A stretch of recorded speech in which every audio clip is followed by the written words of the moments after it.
ഇന്നിക്കുന്ന ആളെ മനസ്സിലായല്ലോ, നമ്മുടെ സുതിമോളിച്ചിയുടെ വീടിന്റെ കല്ലിടലിന് വേണ്ടിയിട്ട് നമ്മൾ പോണേന്. പക്ഷെ പോകുന്ന വഴി ഭയങ്കര ബ്ലോക്കും കാര്യങ്ങളൊക്കെ ആയതുകൊണ്ട് നിങ്ങൾക്ക് കറക്റ്റ് സമയത്ത് തന്നെ എത്താൻ പറ്റിയില്ല, കുറച്ച് ലേറ്റ് ആയി പോയി. പിന്നെ അവിടെ ചെന്നപ്പോൾ സുതിച്ചേച്ചിയുടെ 3 മക്കളെ ഞങ്ങൾ ആദ്യം തന്നെ കണ്ടു. സ്വന്തപ്പനെ എടുത്ത് കുറച്ചേരം എടുത്ത് കൊഞ്ചിച്ചു. അതിനുശേഷമാണ് ഞാൻ സുതിച്ചേച്ചിനെ കണ്ടത് കേട്ടോ. അവിടെ ചെന്ന് കഴിഞ്ഞാൽ വേറെ വീട്ടിൽ പോയൊരു ഫീൽ അല്ല. അവരെല്ലാവരെയും നമുക്ക് അറിയാവുന്നത് കൊണ്ട് നമുക്ക് അവരെല്ലാവരും നമ്മുടെ ഫാമിലി മെമ്പേഴ്സ് ആയിട്ട് തന്നെ തോന്നുള്ളൂ. പ്രത്യേകിച്ച് സുതിച്ചേച്ചിയുടെ ആങ്ങള കണ്ണൻ. സുതിച്ചേച്ചിയുടെ മക്കൾ വിളിക്കുന്ന പോലെ ഞാൻ മാമ എന്ന് തന്നെയാണ് വിളിക്കുന്നത്. പിന്നെ ഞങ്ങളെല്ലാവരും അവിടെ കുറച്ച് നേരം വർത്താനം പറഞ്ഞൊക്കെ വെച്ച്, പിന്നെ സുതിച്ചേച്ചിയുടെ കാര്യം പറയേണ്ട കാര്യമില്ലല്ലോ. കണ്ടു കഴിഞ്ഞാൽ വർത്താനം പറയുമ്പോൾ കലപില എന്ന് പറഞ്ഞിരിക്കും. പിന്നെ വേറൊരു സംഭവം കേട്ടോ, മുടിയെല്ലാം ചുരുട്ടിക്കൂട്ടി കെട്ടിയതപ്പോൾ ഞാൻ പറഞ്ഞു, എന്തിനാണ് ഇത്രയും നല്ല മുടി ചുരുട്ടിക്കൂട്ടി കെട്ടി വെച്ചെന്ന്. അപ്പം കാണിക്കുന്ന ഒരു സ്റ്റൈലാണിത്.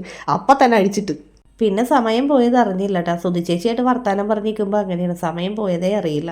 അങ്ങനെ ഞങ്ങൾ ഫുഡ് കഴിക്കാൻ വേണ്ടിയിട്ട് വന്ന് അങ്ങനെ ഞങ്ങൾ എല്ലാവരും കൂടി ഫുഡ് കഴിച്ച്, സുതിച്ചേച്ചിയുടെ മക്കളും ഞങ്ങളും കൂടിയാണ് ഫുഡ് കഴിച്ചത്. പിന്നെ അതിനുശേഷം ഞങ്ങൾ കുറച്ച് ഫോട്ടോസ് എടുക്കാമെന്ന് പറഞ്ഞപ്പോൾ എൻ്റെ ഗ്ലാമർ പോകും വെയിലത്ത് നിന്നാന്ന് പറഞ്ഞിട്ട് മാറി നിൽക്കുന്ന സീനാണ് കാണാം. പിന്നെ ഇറങ്ങാൻ നേരത്തെ വൻ കോമഡി, ചേക്ക് സൈഡ് പറഞ്ഞു കൊടുക്കുന്ന ആളെ കണ്ടോ സുതിച്ചേച്ചി. അങ്ങനെ ടാറ്റ പറഞ്ഞ് ഞങ്ങൾ പോന്നു.